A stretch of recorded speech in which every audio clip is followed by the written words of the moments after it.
The legislative session is almost to its halfway mark, but so far there has not been much public action on the big problem. Are they getting close to cleaning it up? Here's News 13's Katie Kim.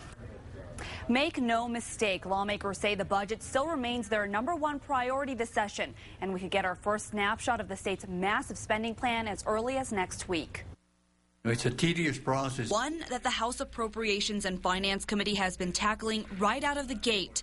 Deputy Committee Chair Lucky Varela says lawmakers are racing against the clock. By rule, we have to pass it out Thursday of next week. It gives House Finance Committee members just a few more days to hammer out the details before sending it to their Senate cohorts. Varela says most state agencies and departments have already come before the House Committee, pleading for additional funding. The testimony indicates that having had this difficulty for the last 3 years, that we have substantially cut the budget. The budget collectively is not going to be a pretty sight this year. John Arthur Smith chairs the Senate Finance Committee. He says the budget will include cuts to every department, but tax increases and some of Governor Susana Martinez's proposals won't be included in the legislature's budget. Varela said the governor included extra dollars in her spending plan that would come from selling the state jet and scaling back the film tax subsidy. He says neither is a guaranteed moneymaker. We couldn't assume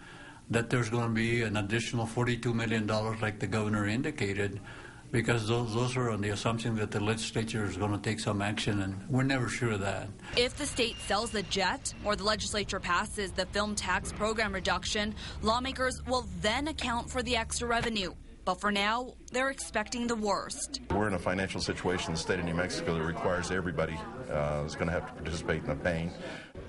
Representative Varela says spending has not been finalized yet for public education and Medicaid, the programs that make up the biggest part of the budget. The committee will likely take up both early next week. Take back to you. All right, Katie, this is complicated. Even after the House approves a budget, the Senate and Governor Martinez still have to sign off on it.